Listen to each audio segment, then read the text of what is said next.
All right. Thank you, everyone, for joining today's webinar. We are having the Tech Titan Wednesday webinar series with Intermedia. I want to thank you for taking the time to join us. And my name is Kim Withrow. I'm the manager of the sales engineering team here at Intermedia. And today we're going to be covering all of your email migration questions. But before we get started, I want to make sure that everybody can hear me. So if you could please give me a thumbs up or a smiley emoji, that would be great. All right, looks fabulous. Thank you for that. So Intermedia Webinar Wednesdays is a really popular series of webinars that takes place every Wednesday. It's broken up into 3 separate tracks that you're seeing on the screen right now. We have the Business Builder track, which allows you to hear information that's designed to help you as a partner grow your business and your success with Intermedia. And then we also have the Tech Titan track, which today's webinar is a part of. And that's designed to give you live demos and deep technical dives into features that can bring real value to you and your customers. So these 2 tracks alternate Wednesdays, and they're scheduled for 11 a.m. Pacific time. And then lastly, each week we have a CCAS, Contact Center as a Software training that takes place at 12:30 Pacific time. And so between all of these tracks, you can actually have the opportunity to attend 2 webinars on each Wednesday. So if you're interested in getting some more information on that, you can go to the link that's on the screen on the right-hand side there, the intermediawebinars.com, and you can see upcoming webinars and register for any of them that you're interested in. So I'd really like to hear from partners as to what topics you're interested in having us cover. So we have an email address, techtitan@intermedia.net. Please feel free to send your comments, suggestions, topics, anything that really has to do with the Tech Titan series of webinars. I'm very interested, and I respond to each of those when they come in. So, let your voice be heard, please. And a little bit of housekeeping here. So we're going to be taking about 30 minutes of your time today, with 20 minutes of that will be the content that we're going to be covering, and then the last 10 minutes will be a Q&A. So if you have any questions, please click on that blue question mark square in the top center of your screen. That's going to open a little dialog box that'll let you enter in the question. It'll get sent over to us, and we'll go through as many of the questions as we have time to at the end of the 20 minutes. And then you can also use the emojis, as you're seeing folks doing right now. Thank you for that. Love to get that feedback. And then lastly, you can switch between a dial-in or using your built-in computer speaker and microphone by clicking on the little telephone square on the top right. Before we get started, I just really briefly want to mention our NFR program. A lot of you already have NFR accounts, which is great, but if you don't, NFR stands for Not for Resale, and it's a program that allows you to sign up for Intermedia products for your own company at a steep discount or even sometimes free. And so if you're interested in signing up for an NFR account, you can either call the number that's on the screen or you can contact your partner account manager. Really the best way to understand a product is to use it, and the best way to sell it is to understand it. And so we want to support you in really understanding our products so that you can support your customers in the best way possible. All right, so let's talk about today's presenters. On the top there is myself. My name is, I mentioned earlier, Kim Withrow. I manage the sales engineering team at Intermedia. I've been with Intermedia for a little bit over 10 years. I actually started off as a level 2 support engineer over on the client services side of the business. And I moved into management, and I actually managed the email onboarding migration team, which is known as the Cloud Concierge team, for about 5 years before I moved over into the sales side of the business and started managing the sales engineering team. Also on the screen there is Mr. Mike Vitale. So Mike has been with Intermedia for a little over 3 years now, but he's been in the technology industry for over 20 years. And his career includes experience with LAN and WAN networking, telephony, security, desktop productivity, and cloud services. So his focus today is on Intermedia's security and application services, and that really builds on Mike's experience and desire to help make communication easier and more accessible for everyone. If you've participated in a sales engineering call around our data products like SecuriSync or email or Office 365 or anything like that, you've likely spoken to Mike on the phone. He's a great asset to the team, and I love working with him. All right, so let's just briefly talk a little bit about today's agenda.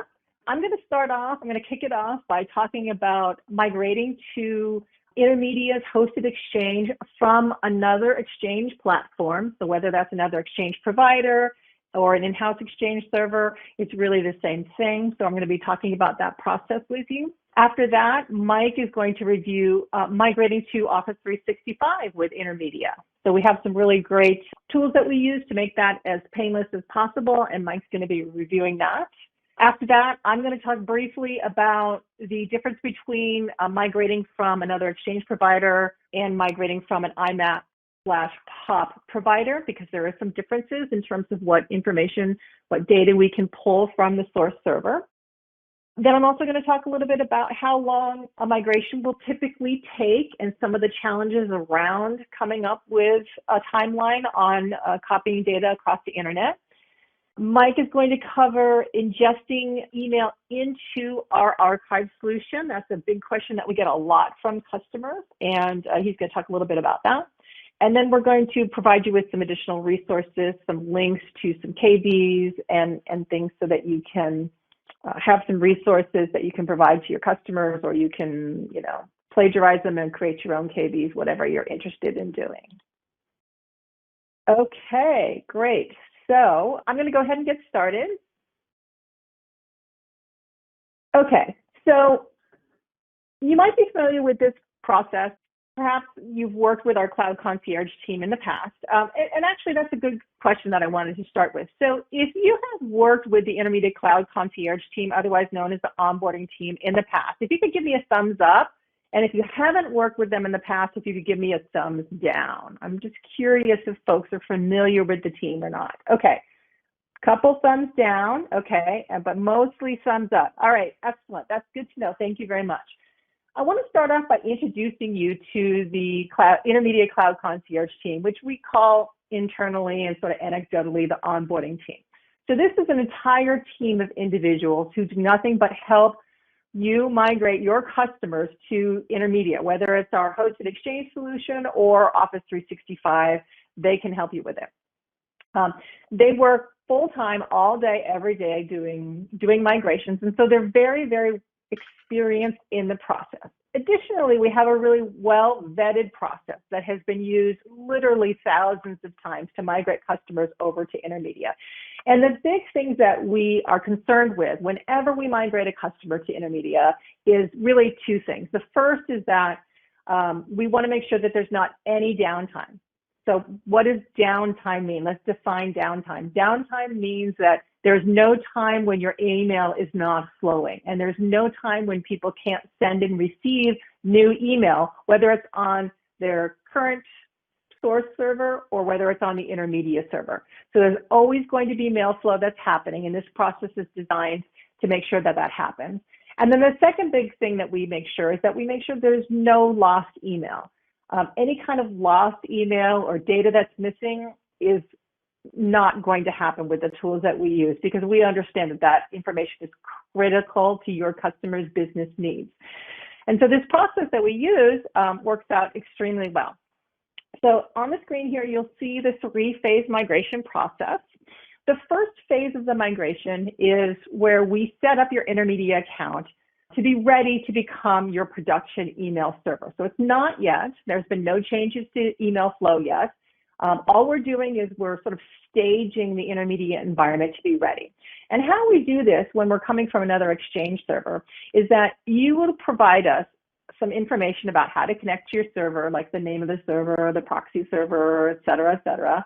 And then you would also create an account for us that has the right permissions so we can authenticate to that server. And then we use a proprietary tool that our developers have written that's called, we call it the GAL export tool. So the GAL is a global address list, which is the list of all the user objects that exist on an exchange server. So this GAL export tool literally will connect to the source exchange server and extract from that server a list of all of the user objects that are on that server. So what does that mean? That means that we get a list of all of the mailboxes with their aliases. We get a list of all of the distribution groups and their members. We get a list of the public folders that exist in the environment, and we also get a list of any company contacts that exist. So what we do is when we get that list, we put it in a big Excel spreadsheet, and we'll typically, the onboarding engineer will send that over to you and ask you to look at it and scrub it and make sure that it only contains the people and distribution groups that you want to have created on the Intermedia side. Especially if you're coming from an in-house Exchange server, there's oftentimes a lot of old mailboxes that aren't needed anymore, and we want to take advantage of the migration and use this time to sort of clean up the list and make sure that we're really only creating the mailboxes that are needed in your new Intermedia environment. And of course, obviously, you're going to be charged for the mailboxes in the Intermedia environment as well, so you want to make sure you're only creating what you need. So once you scrub that list and send that back to the onboarding engineer, they will import that into our server, and it automatically sets up all that stuff for you. So again, it automatically sets up all of the mailboxes with the aliases, all the distribution groups with the members, all of the company contacts, and it'll create the public folders with the correct public folder names on it. So that really, in a nutshell, high level, is phase one of the migration. Now, phase two of the migration is where we again connect to the source server, and what we do what we call the initial data copy. So that's where we connect into the server, and again, using the account that you provided to us, we're able to authenticate to that server, and we're able to copy all of the information that exists in the user's mailboxes, but only for the users that are migrating. We connect in and we're able to copy all of the mail items that's sent and received, all of the mailbox subfolders, the folder structure is maintained. We get calendar, contacts, tasks, everything that's in the mailbox at that time is copied over to Intermedia. Now again, this is all happening in the background. There's been no mail flow changes that have happened thus far, and so people are happily working away on whatever they've been using up until this point. We're just feeding the data over into the Intermedia side. And depending on how much data we're copying and how many users we're copying it for and what kind of throughput we're getting with the connection to the source server, that initial data migration can take a little bit of time to complete. And so you'll be working with the onboarding engineer to, monitor that and talk about how fast it's going. Once it's completed, or once it gets close to completed, your onboarding engineer will talk to you about scheduling the actual cutover. So the cutover is really when the mail flow is changed so that the new mail that's sent and received is routed to the Intermedia server. It usually happens on a particular day at a particular time, say 5 p.m. on a Friday night or something like that. It can happen anytime, really. We're 24/7, so you can schedule it based on your customer's business needs. And at that time, the Intermedia Cloud Concierge person will change the mail flow so that mail is flowing into the Intermedia server. And then once we're sure no more mail is going to the source server, we'll do what's called the differential data copy, which is where we connect to that server again, and we copy anything that has come in and been sent and received, or calendar invites that have been created, things like that. All of that stuff gets copied over to the Intermedia server, and we essentially are truing up the mailboxes so that we have a full and complete copy of everything on the Intermedia side. Now, what I've been talking about thus far is everything really that the Cloud Concierge person can handle for you. The time of cutover is really where the rubber meets the road for you as the partner. This is where the work for yourself or your customer really comes into play. There's a couple things that need to happen at the time of cutover. The first thing really is that the Outlook profile needs to be reconfigured to connect to the Intermedia server. We recommend that you create a completely new profile. We've had some customers and partners try to just go in and change, the settings in the profile and try to use the current OST file that Outlook is using. We don't recommend that. It almost always fails. And so what you'll do is you'll go in and create a new Outlook profile. This is really easy to do these days with AutoDiscover. You only need the username and password, and then it goes out and gets all the server information from the server, and it does everything for you. So that's one piece that needs to be handled. The second piece is mobile devices. So you've got all of your iPhones and Droid phones and iPads and things like that need to be reconfigured. We have a great set of KBs that can be sent to the end users that goes over all that stuff in detail. But it is something that you need to plan for in your migration, because there might be some folks that need some additional support to get those configured and set up correctly. And really, at a high level, that's it for the three-phase migration. Now, obviously, every migration is unique. And so your onboarding engineer, when they first reach out to you, will do a full discovery with you to make sure that he or she understands everything that your email server touches. And they will provide you with an actual migration plan that talks about everything that needs to happen. It's basically just an Excel spreadsheet with a list of tasks and who owns the task and when the task needs to be done by. And in that manner, we can make sure that everything happens completely and correctly. But you'll get a customized migration plan for each of your migrations. And so that's really it for the Exchange migration. Again, anything I didn't cover, pop them in the question by clicking that blue question mark square at the top of the screen, and I'll be happy to answer at the end. And now I'm going to turn it over to Mike, who's going to talk about migrating to Intermedia's Office 365. Thanks, Mike. Yeah, Kim, that level of detail is excellent, and that will help as you look at that kind of moving forward. Some other, how we do this for other forms. So certainly, we have another option that we have is moving to customers who are moving to Office 365. So if they have, if you're coming from a customer who has an existing tenant or who has, POP, IMAP, or different, coming from an on-prem Exchange server, we can also move them into 365. And what you're going to notice here on the screen is this is pretty much the same set of steps that Kim just went through as well. And it shows that same three-phase migration. So a lot of the detail that Kim just provided, we really do that very similarly here. So I won't go through all of these steps, but no, it's account creation. So creating the Office 365 account, and that's what you'll work on with your account manager. So knowing what Office 365 plan you need, whether it's business or enterprise or a blend of those, then doing the account, the phased migration, as you can see here, and then finally deciding that end user cutover. This could be for a few or thousands. So we can do that. What's important to note is this, and what Kim was pointing out is I'm showing you right now, this is on our knowledge base site, is each one of these sections, this is an overview, and what we're talking about here, and it's really a lot more granularity that we're giving, but you can look at the different pieces because there are questions that come up about, well, what am I responsible for versus Intermedia? There's that, and this is an overview. But if you really want to get into the details and look at it, there is also a detailed look, and these are phases 1 through 3. It's a representation of what I just, or it explains the different phases. So this goes into what Kim was discussing, the different types of plans, how we go through domain name verification. So know that we can do that, and it's something that works out well, and it is detailed. And these are examples of some of those links that we're going to include in the links. And then I'm going to turn this back over to Kim, and then I'll be back in a few minutes. All right, great. Thank you for that, Mike. All right, so let's talk a little bit about migrating from another type of provider other than a host, an Exchange service. We frequently have customers that are migrating from other types of source servers, and we've literally seen it all in the Cloud Concierge team. We've migrated customers from Curio, from Lotus Notes, Domino, everything. And so our tools are great at helping folks. There is a little bit of a limitation, though, if you're coming from another POP server or if you have an IMAP mailbox. So as you may be aware, the IMAP protocol actually only supports copying mail items.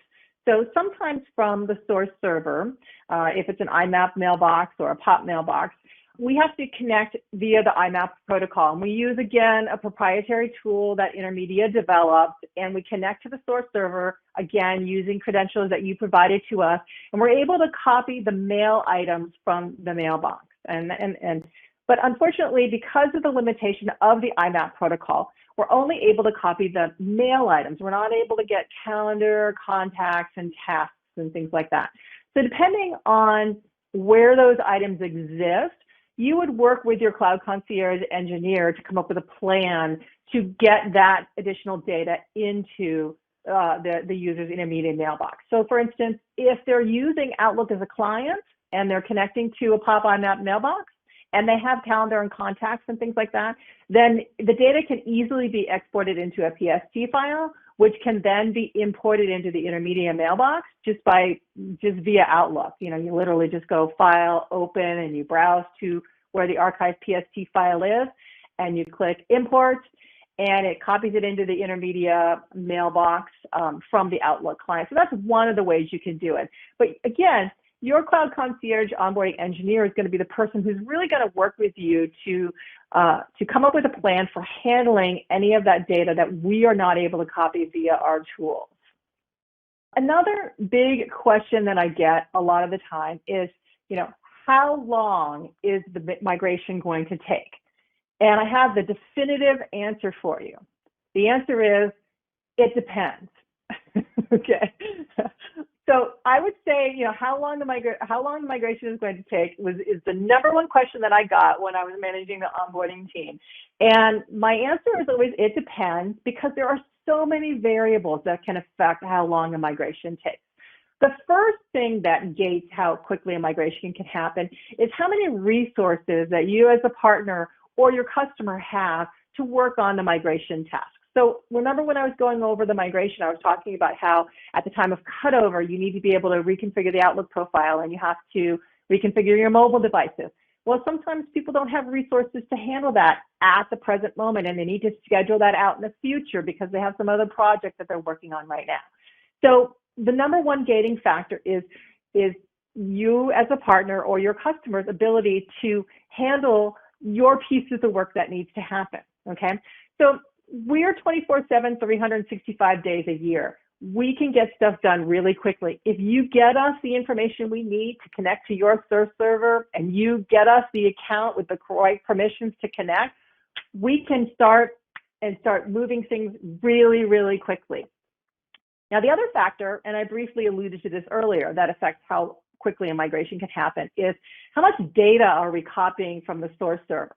And not just how much data, but what kind of connection speeds are we getting to the source server? So a lot of times people will say, oh, I've got, you know, a T3 there and it'll be fine. And my answer to that is always like, well, that's great, but like, how much available bandwidth do you have? Because if your bandwidth at the source server is already maxed out, and then we're going to try to connect in and copy all this data from that source server, we might not get great throughput.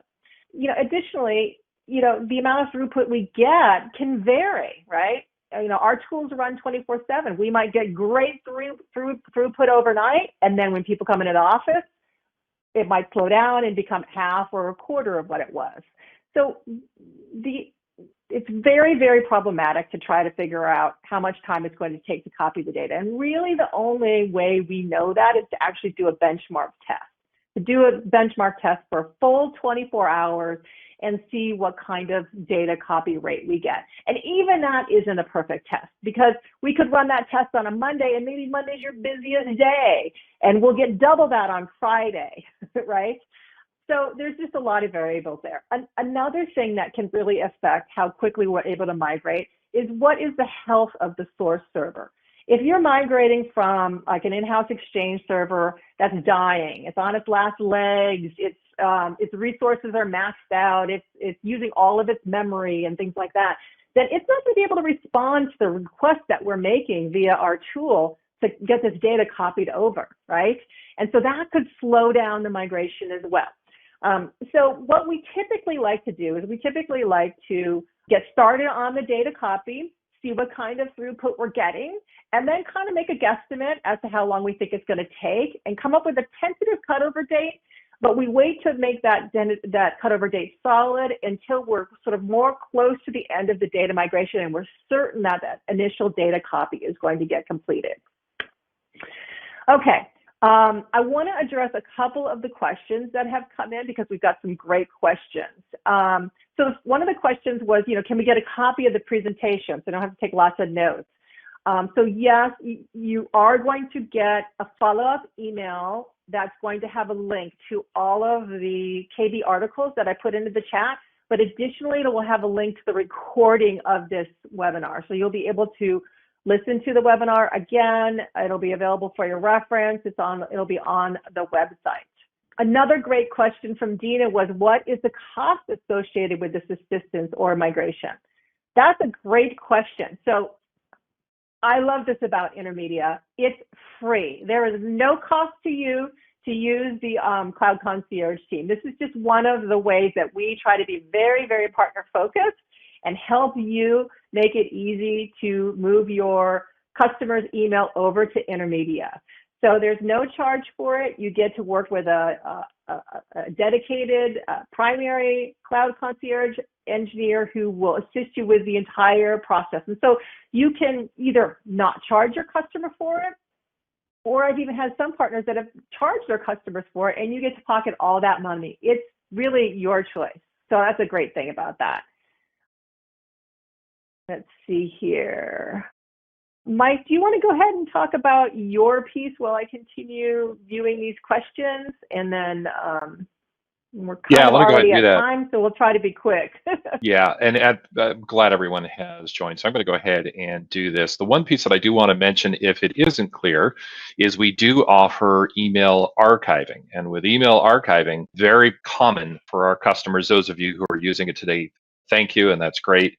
What we do is very quickly is it's not a backup, but it is a service in the sense of you can do legal discovery and those types of things, and it's an unlimited mailbox, or I should say an archive, and really for journaling and being able to recover individual emails, either as an administrator or end users can do that. So there's some self-service built into that. So and you can learn more about that, and we have some other sessions on our website. Beyond that, what I'm showing here is how long is it going to take? This is an important article, and it's going to be in that list of articles that Kim is that we're posting for the webinar today. So there are different, and this knowledge base article goes through it. There are different formats that we can accept for archiving. It can be PST, or you can see some of these others in EML, up to about 20 gigs per group. What's important is how long will it take? So it is copying the data, but it's also indexing it. And what I say is it's indexing it 6 different ways from Sunday. So if you're familiar with our archiving solution, you can search by a bunch of different ways. You can search by keywords, you can search by to, from, date ranges, subject, it's just very, very robust in the way that you can search. But in order to be able to respond to those searches quickly, the data has to be indexed. And so it's indexed at a very, very high level during the import process, so that as soon as it's officially imported in, it's ready to be searched, and you can use it for all your e-discovery and everything that you want to use an archiving solution for. So my understanding is that these import times are not different from the industry standard. And so it seems like it's a lot, but there's a reason for it. Yep, very much so. And it's because of the way that data is being moved in. So know that the knowledge base articles are here, and just be aware of those types of times. On the flip side of this is, although it takes time to upload, searching and finding information is incredibly fast. We have a number of customers who've asked, I'm using Outlook, or I'm using, I'm trying to find something in Exchange, how much faster? Well, you can search tens of thousands, if not hundreds of thousands of emails in just a couple of seconds, depending on your search criteria. So finding, discovering, what that translates into is lower cost of doing data search, particularly if you're working and you need to hand this over to legal counsel or someone else. It really will reduce that amount of time. So do consider this. All right, great. Thanks, Mike.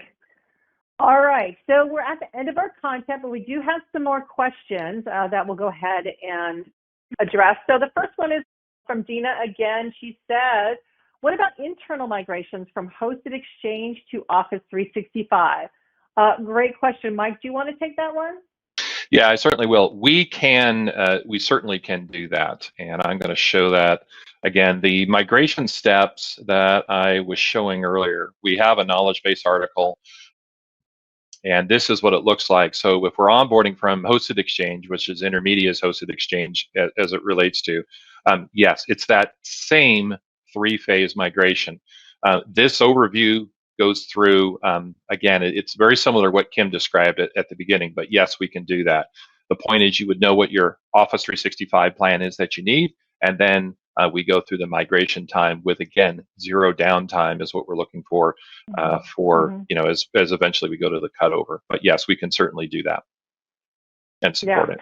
And the other thing you might be wondering too, Dina, is that yes, you get to work with the Cloud Concierge team, just like you would if you were migrating from an external source server. So you get all the same stuff that I was talking about in terms of the engineer working with you, creating the migration plan, the data copy, the cutover, everything is really pretty much the same. And for those of you that have worked with the Cloud Concierge team, you probably are familiar with this process. And this is why it works so well, because we use it over and over and over again from all sorts of different source environments. Yeah, and the last thing I'll mention, Dina, is again, the overview slide is what we're focusing on, because you can see the graphic. But we do list out all of the 3 phases. As a matter of fact, here is the overview, and then these different phases that we go through, and you can see each one of them. We get questions about the moving DNS, and when does that look? How can we use what services do we use, or how do we actually go about moving it? What's supported? Windows versus Mac, and setting up the initial domain name and verifying the domain name, things that are specific to Office 365. That's all reviewed and available here in this KB. Yeah. Okay. Yeah, great. We had a follow-up question from Taylor on Dina's question. It says, on Dina's questions, is that also free? So I'm assuming, Taylor, you mean is the use of the Cloud Concierge and the tools to migrate from our hosted Exchange over to Office 365, if that is also free? And the answer is yes, that is also free. So, okay, great. So let me review a few more things here. Great. I've got a testimonial from Clint. Thank you, Clint. He says their tools work really great. I recently tried to bring in 10 users via an Outlook PST import. So it sounds like, Clint, you were trying to basically do the migration yourself. What a nightmare that was. I called the concierge team and the migration was done about 2 hours later. Much time saved. Yeah. Clint, I'll tell you, I have story after story after story just like that of, partners who were trying to do things on their own, and they called the team, and we just do it. We just have such powerful tools, and I really highly recommend folks take advantage of this benefit. Okay, next question is from Brad Thompson. So what's the best practice of gathering user credentials from the customer with a lot of employees? Okay, so let's talk about that, Brad.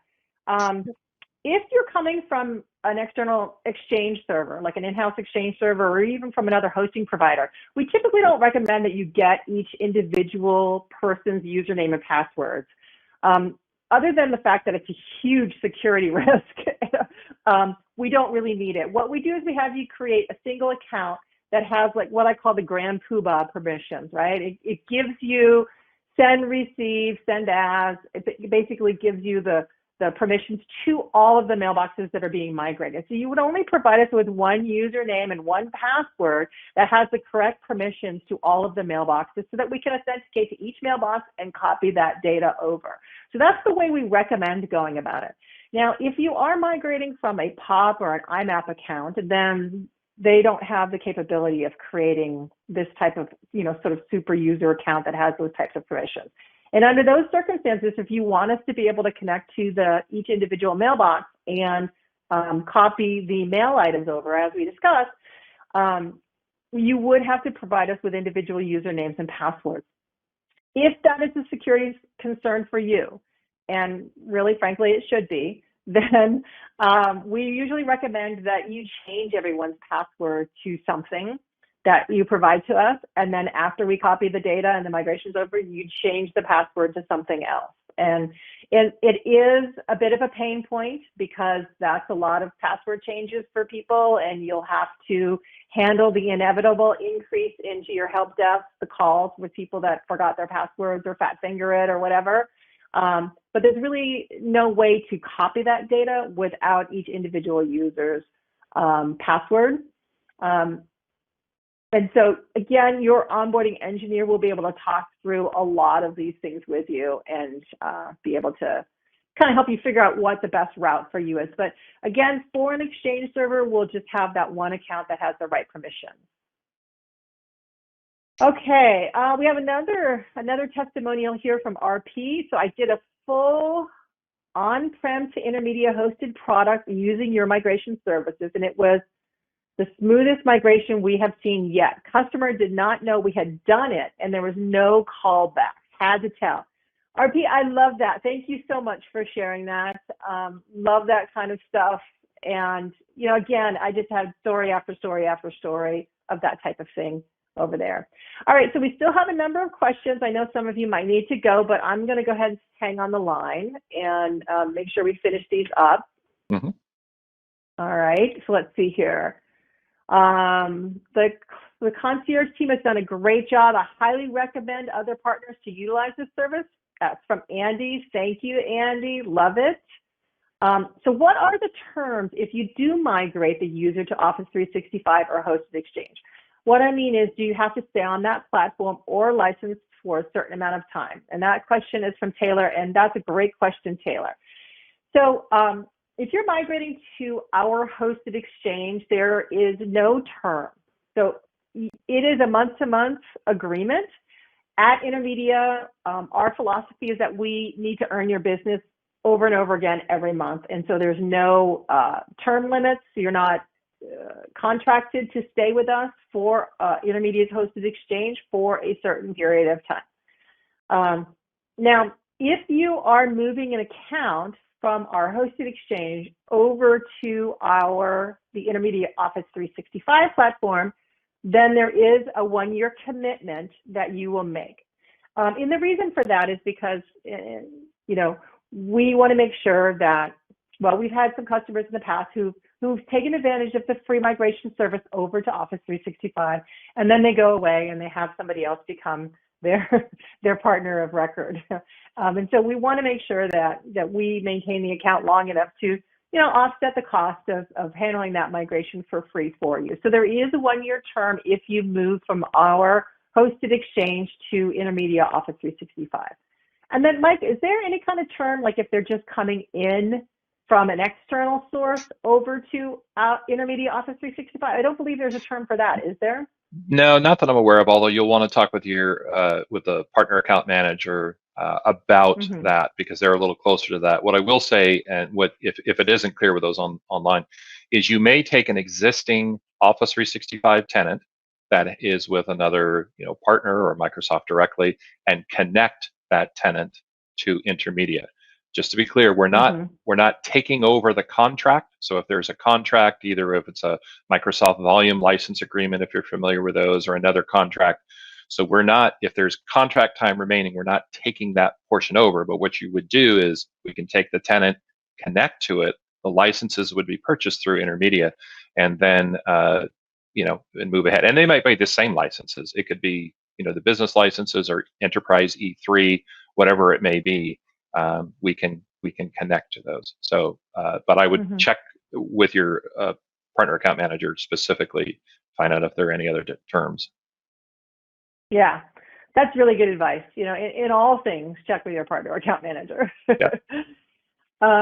Okay, so John asked, I would like to know how to migrate from Intermedia POP3 server to Exchange. So I'm assuming, John, you mean migrating from Intermedia POP to Intermedia Exchange.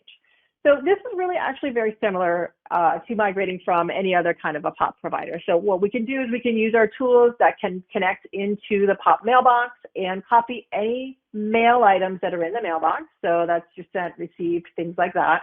We can copy the mail items that are in there. The onboarding team can do that for you. The thing about POP, though, is that depending on how the email client is configured, there might only be like 2 weeks worth of data in the actual POP mailbox, or there might be nothing in the POP mailbox. You know, the client could be set to just go out and check the mailbox and pop everything down local to the PST file. So that's kind of a long way of saying, like, if there's anything in the mailbox, then we can copy it. But if if the bulk of the data is in a PST file, which honestly, frankly, usually it is for a POP migration, it's usually locally on a PST file that exists on each individual user's computer, then you can go about migrating those a couple different ways. So the first way you can do it is you can gather up all those PST files onto a USB drive, and you can ship that to the Cloud Concierge team, and they will handle importing that into the mailboxes. You can do that. You can also FTP them to us. So you can contact the Cloud Concierge team. They'll provide you with an FTP site and login information, and you could FTP that information to us. You could use the Outlook backup tool that exists in the control panel, and you could upload the PST file that way and restore it into, well, they call it restoring it, but it would really be importing it into the mailbox in that manner. So you could do that. And then lastly, you could just import it in via the Outlook profile. So you have a POP account that created a PST file. You create a new Outlook profile that connects to the Intermedia server, and then you just literally do a file import. You browse to wherever that PST file is. You click import. That copies it into the Outlook profile and then copies it up to the Intermedia server. So there's really a bunch of different ways that you can do this. And there's a lot of nuances that you need to take into consideration when deciding which one you want to do. The Cloud Concierge engineer will help you with discussing all of the pros and cons of each methodology and help you figure out, the best way for you to do that. Okay, let me see here. We've got some more questions coming in. What are the terms? We answered that one. Okay, how about migrating an AOL email user? Would we first need to migrate them to Outlook PST for you to capture the data? So that's from Mitchell. So yeah, so if you have somebody that's been using AOL for an email, the best way to get the data to us would be to get their current email into a PST file. And then you could use any of the methods that I reviewed just a second ago to get that PST data into the mailbox. You could import it in Outlook, you could FTP it to us, you could use Outlook backup, or you could ship it to us on a hard drive. So all of those methodologies would work, but absolutely the best way would be to get that AOL data into a PST file just by creating an Outlook profile that connects to that AOL account so that you can then export it to PST. All right, we're going along here. Lots of questions. I love the questions. Yeah, thank you. Okay, so we have a client split between Intermedia's Exchange and on-prem. Okay, moving the remaining users requires Exchange X500 addresses on accounts in Intermedia. How can those addresses be added to finish the migration? Wow, great question, Craig. Good question. So that's something that the Cloud Concierge team is very familiar with, getting the X500 addresses. So when we connect to your in-house Exchange server, and we can connect to it doing that GAL export, we actually extract from the server the X500 addresses that are associated with those mailboxes, and then we can add them to the mailboxes on the Intermedia side. So Craig, I would recommend working with the Cloud Concierge team because they're very familiar with the whole X500 challenge, and we have tools that are designed to help you traverse that transition, so to speak, so that there's not any mail flow issues or bounced messages or anything. So we can get that data from your source server and import it in on our side. All right, a couple more. You may have just answered my question. Same answer, create Outlook PST profile, it sounds like. Oh, I see, that's a follow-up to that. But can we migrate from a G Suite, not using Outlook, all employees using mail.google.com, browser email only, to either an Intermedia hosted or Office 365? Yeah, so the best way, Paul, you're right, is to create the Outlook PST profile. So depending on how many users it's for, you might want to have a conversation with the onboarding engineer just to see if there's another option that I'm not aware of specifically for mail.google.com. But I'm fairly certain that the best way would be to create the PST file. Another question from Brad, can you talk about migrating from Google for work best practices? So Google for work. Mike, are you familiar with Google for work? Yeah. I'm not sure if I know exactly what that is. We've Is had that just a request or yeah, we've had a Go request or ahead. two come in from into the sales engineering team, and I don't remember if that was I can't I don't remember it being different than the way that we normally move services. And here's the way I'll answer that as well. Um, if we are moving from an account, if it's on like a single tenant or there's some type of issues, for instance, when we're moving from a GoDaddy account, particularly if it's Office 365, GoDaddy has all of their users on a single tenant or their tenant, and there's a few extra steps we have to do when we're moving from that. Gmail for Business might be that, but I just remember seeing it, but I'm not. I don't believe the method of moving is different, but I'm not 100% sure. I think the onboarding Okay. team took that one. Yeah, apologize on that one. That I'm not familiar with the Google for Work, but I would definitely recommend just reaching out to your partner account manager and having them, get the question over to us, and we'll work with the Cloud Concierge team and get the response back to you. Yeah, it's certainly we can take a look at that. Yeah. Okay, great. Well, we've gone way over. Mike, you and I said we're never going to be able to cover this in 30 minutes. We right. called it. So really, one more question came in. Let's see here what happened. Oh, he just says thank you. You're welcome, Taylor. Thank you for attending. And thank you everybody for spending your time with us this morning. Again, look for the follow-up email that's going to have a link to all the KBs and a link to this recording. And if you have additional questions, you can reach out to your partner account manager and we'll get you taken care of. All right, everybody, great. Thanks so much. Have a good rest of your day. Mike, thank you. Yeah, thank you, everybody. Thank you, Kim.